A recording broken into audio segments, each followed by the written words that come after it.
Good morning Maranatha. Pada pagi hari ini kita akan membaca renungan dan juga ayat Alkitab yang semoga dapat bermanfaat untuk kita dapat menjalani hari ini.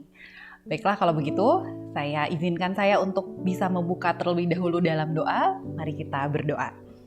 Tuhan Yesus, terima kasih karena pada pagi hari ini kami boleh duduk di bawah kaki-Mu ya Tuhan untuk membaca sebagian daripada firman-Mu. Kiranya Engkau yang memberkati pembacaan renungan pada pagi hari ini agar dapat menjadi kekuatan, dapat menjadi rema bagi kehidupan kami di sepanjang hari ini. Terima kasih Tuhan Yesus, haleluya, amin. Ya, baiklah saudara-saudari, pada pagi hari ini kita akan membaca renungan yang berjudul Tak Ditinggalkan. Renungan pada pagi hari ini diambil dari Yohanes 10 ayat 11 sampai dengan 21. Saya akan membacakan ayat untuk hari ini, yaitu di mana diambil dari Yohanes 10 ayat 12. Untuk ayat yang lainnya, silakan Bapak Ibu bisa membaca sendiri di rumah. Yohanes 10 ayat 12. Seorang upahan, bukan gembala, dan yang bukan pemilik domba itu sendiri, ketika melihat serigala datang, meninggalkan domba-domba itu, lalu lari. Pernahkah saudara melihat seorang anak laki-laki menangis ketika ditinggalkan oleh orang tua atau orang yang mengasuhnya? Secara psikologis, anak balita akan menganggap bahwa seorang yang meninggalkannya tidak akan terlihat olehnya, berarti itu akan pergi selama-lamanya. Mereka menangis karena merasa takut. Rasa takut juga sebetulnya dimiliki oleh orang dewasa, bukan hanya oleh anak kecil. Dan ternyata bahwa ada ungkapan bahwa manusia kadang bahkan digerakkan oleh rasa takutnya. Pembacaan Alkitab hari ini merupakan salah satu jaminan bagi manusia dalam menghadapi ketakutan dalam hidupnya.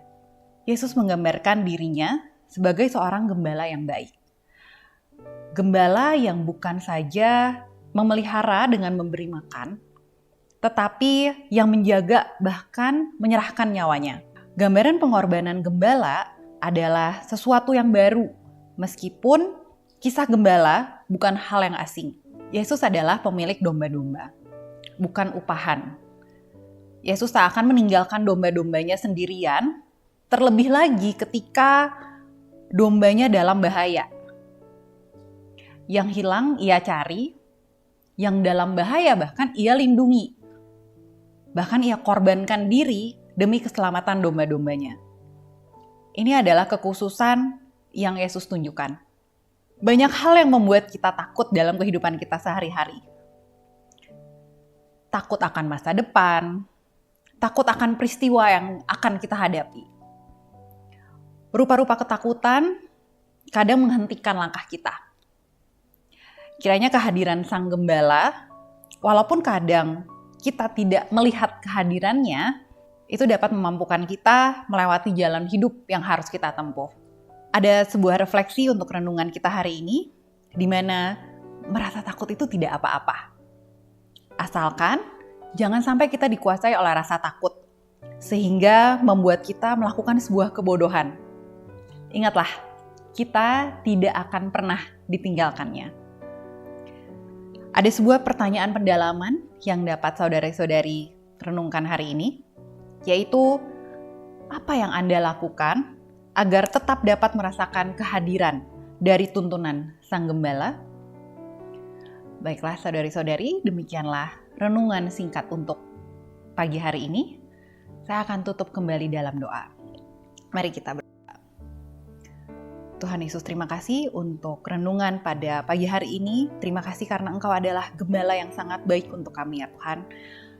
Pada pagi hari ini juga Tuhan, kami mau berdoa untuk tempat di mana kami dapat bekerja, dapat belajar, Universitas Kristen Maranatha ya Tuhan. Kiranya Engkau yang memberkati setiap pimpinan, setiap dosen, pekerja semua, dan karyawan yang ada di Universitas Kristen Maranatha.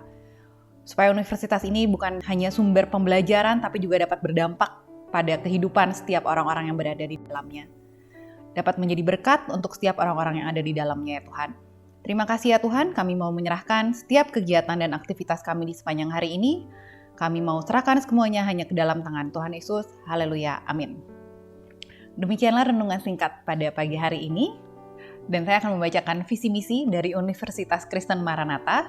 Visinya yang pertama adalah Universitas Kristen Maranatha menjadi perguruan tinggi yang mandiri, berdaya cipta, serta mampu mengisi dan mengembangkan ilmu pengetahuan, teknologi, dan seni abad ke-21 berdasarkan kasih keteladanan Yesus Kristus. Kemudian misi dari Universitas Kristen Maranatha adalah mengembangkan cendekiawan yang andal, suasana yang kondusif, dan nilai-nilai hidup Kristiani sebagai upaya pengembangan ilmu pengetahuan, teknologi, dan seni dalam penyelenggaraan Tridharma perguruan tinggi. Selamat ulang tahun kepada Universitas Kristen Maranatha. Semoga dapat menjadi universitas Kristen yang berdampak bukan hanya saja di Kota Bandung, tapi bahkan di Indonesia dan juga internasional. Maju terus Universitas Kristen Maranatha. Salam, integrity, care, excellence.